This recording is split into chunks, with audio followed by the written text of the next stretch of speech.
વધુ એક વખત જનતાને મોંઘવારીનો ડોઝ મળ્યો અને પેટ્રોલનો ભાવ 100 ને પાર થઈ ગયો છે। લોકોની શું પ્રતિક્રિયા છે તે માટે અમે પહોંચ્યા હતા પેટ્રોલ પંપ ખાતે અને અહીં પેટ્રોલ ભરાવવા માટે ડીઝલ ભરાવવા માટે આવેલા લોકો સાથે વાત કરી તો લોકોની બે પ્રતિક્રિયા સામે આવી રહી છે। એક તરફ લોકો કહી રહ્યા છે કે ભલે 200 ને પાર જાય પણ અમે તો દેશ સાથે છે, અમને વાંધો નથી પેટ્રોલ ડીઝલના ભાવ વધે તો, પરંતુ ઘણા બધા એવા લોકો છે, સામાન્ય પરિવારમાંથી આવતા લોકો છે કે જેઓ સરકાર પર આકરા પ્રહાર કરી રહ્યા છે, સરકારને દોષી ઠેરવી રહ્યા છે। જે રીતે ભાવ વધારો વધી રહ્યો છે તેના કારણે તેઓ ખૂબ હેરાન થઈ રહ્યા છે, માસિક બજેટ પર અસર થઈ રહી છે અને ફરી એક વખત જ્યારે ભાવ વધાર્યા હોય એટલે સરકાર લૂંટ ચલાવી રહી છે તેવા પણ કેટલાક લોકોના મંતવ્ય છે। હાલ આપણે વાત કરીએ તો પેટ્રોલનો ભાવ 2.61 રૂપિયા વધી ગયો છે પ્રતિ લીટર અને ડીઝલનો ભાવ 2.71 રૂપિયા પ્રતિ લીટર વધી ગયો છે।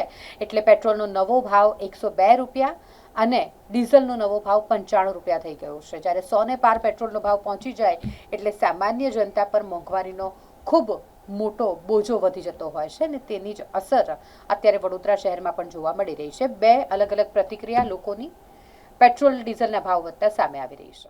સર, પેટ્રોલમાં તમારે 2 રૂપિયાને 60 પૈસા અને ડીઝલમાં 2 રૂપિયાને 79 પૈસાનો વધારો થયો છે। ડીઝલમાં આ મહિનામાં કેટલી વખત આ વધારો સર ચોથી વાર વધારો થયો। શું અત્યારે ભાવ કેટલો છે પેટ્રોલનો? પેટ્રોલનો 101 રૂપિયાને 47 પૈસા અને ડીઝલનો 97 રૂપિયાને 57 પૈસા। શું કારણ હોઈ શકે છે આનું?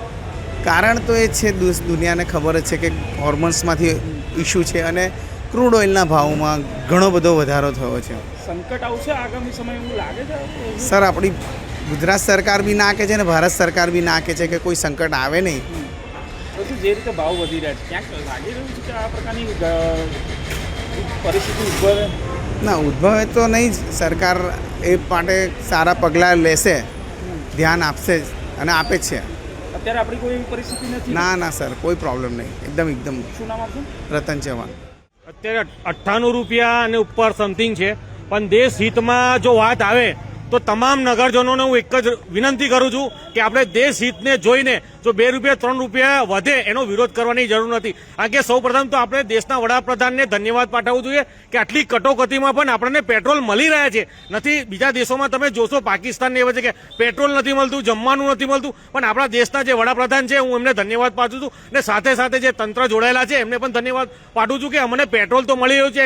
ભલે 2 રૂપિયા 3 રૂપિયા વધે જ અમારો કોઈ વિરોધ નથી અને જો હજુ 200-300 રૂપિયા વધશે તો અમે દેશ હિતમાં અમે પેટ્રોલ ભરવા માટે તૈયાર છે। ખરેખર દેશ હિતમાં જે બી આપણા દેશના વડાપ્રધાને અત્યાર સુધી કર્યું છે, પ્રજાએ એમને ખભેથી ખભો મિલાઈ અને એમને સમર્થન આપ્યું છે, આની પણ લોકો સમર્થન આપશે। ને ખરેખર એક કોરોનાની મહામારીની અંદર જ્યારે એક પડેકી 10 રૂપિયાની મળતી હતી ત્યારે લોકો 40-40, 50-50 રૂપિયા વેચતા હતા, ત્યારે કોઈ વિરોધ કરવા નથી ગયું। પણ અત્યારે જે દેશના હિત માટે જો પેટ્રોલનો 1 રૂપિયા 2 રૂપિયા વધે છે એમાં અઢળક લોકો વિરોધ કરી રહ્યા છે, એમનો હું સખતમાં સખત વિરોધ કરું છું। ખરેખર વિરોધ કરવાની જગ્યાએ લોકો વિરોધ નથી કરતા અને ભલતી જગ્યાએ વિરોધ કરે છે। ये तो इसमें हम क्या ही कह सकते हैं, it's in growing economy, so you never know. जिस तरह से वड़ा प्रधान ने कहा है पब्लिक ट्रांसपोर्ट ये देश में जो पेट्रोल डीजल का संकट है इसकी वजह से पेट्रोल का भाव बढ़ा, कहीं ना कहीं आप युवा हो क्या कहोगे? ऐसे फ्लक्चुएशन यूजुअली आता ही है, सो इट्स नॉर्मल। और मैं तो राजस्थान से हूँ तो हमारे लिए 100 is so normal, it's there 110।